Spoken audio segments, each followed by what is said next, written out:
guys, try natin tong Gold Collagen Peel Off Facial Face Mask. So, nakita ko lang ito sa Lazada. Hindi naman siya kamahalan, pero try natin. So, yan nga. Naggilamos na ako. Yung naggilamos ko nga pala dyan is yung Koji siya na soap. So, yan. Lamusan lang natin yung face natin bago natin lagyan ng Gold Collagen Pillow Face Mask. So, lamusan natin yung face dyan.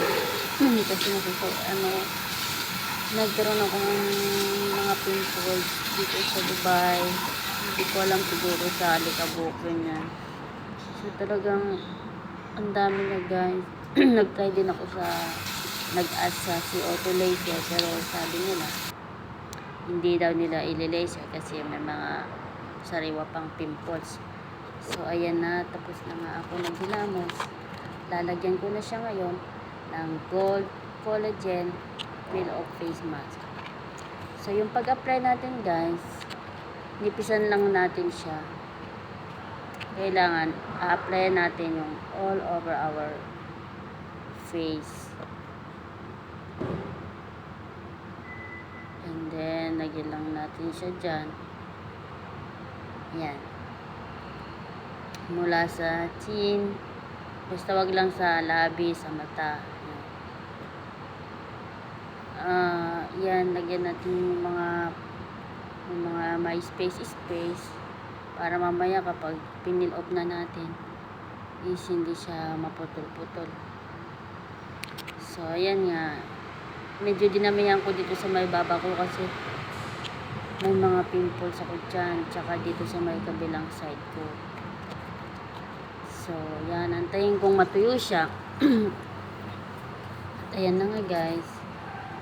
Yan, natuyo na nga siya. So, binanat-banat ko yung mukha ko. Yan. Inumpisan ko na ngayon pag-peel off.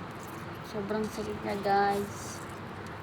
Alam mo yung parang yung pantanggal ng buhok. Yan, parang ganun siya. Sobrang sakit siya.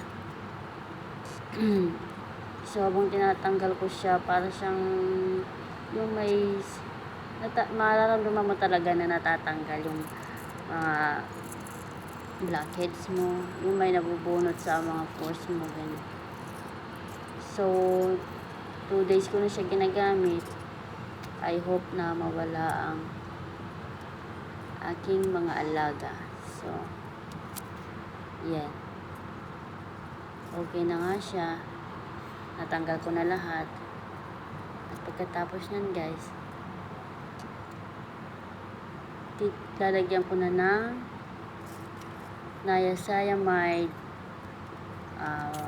facial cream. So, ito na nga yun. So, wait ko siya until after 2 weeks kung ano ang magiging result. So, yun lang guys. Thank you.